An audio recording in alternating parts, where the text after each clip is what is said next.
Hi guys, submit of future day 3. അന്ന് ഭയങ്കര കാമായിട്ടുള്ള ഒരു റിലാക്സ് ആയിട്ടുള്ള ഒരു ഡേ ആയിരുന്നു.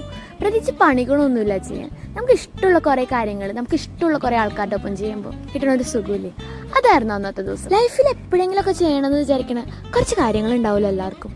എനിക്കതന്ന് ചെയ്യാൻ പറ്റി. അതുകൊണ്ട് ഭയങ്കര ഹാപ്പി അന്നത്തെ ദിവസം. നമ്മുടെ ക്യാമ്പസിലും അതേപോലെ തന്നെ അടുത്തുള്ള കൺവെൻഷൻ സെൻറ്ററിലും ഈ ഈവൻ്റ് ഉണ്ടായിരുന്നു, സബ്മിറ്റ് ഓഫ് ഫ്യൂച്ചർ. പക്ഷെ എന്താണെന്നറിയില്ല, ഈ പ്രാവശ്യം കൺവെൻഷൻ സെൻറ്ററിലേക്ക് പോകാൻ തോന്നിയില്ല.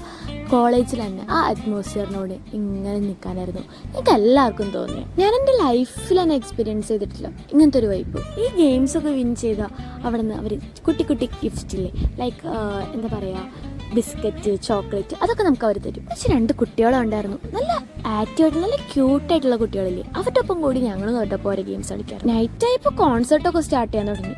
ജോണിറ്റോ കാന്തിയുടെ അടിപൊളി പെർഫോമൻസ്, ഒന്നും പറയാം. അപ്പം ഇത്രേ ഉള്ളൂ. Okay, by.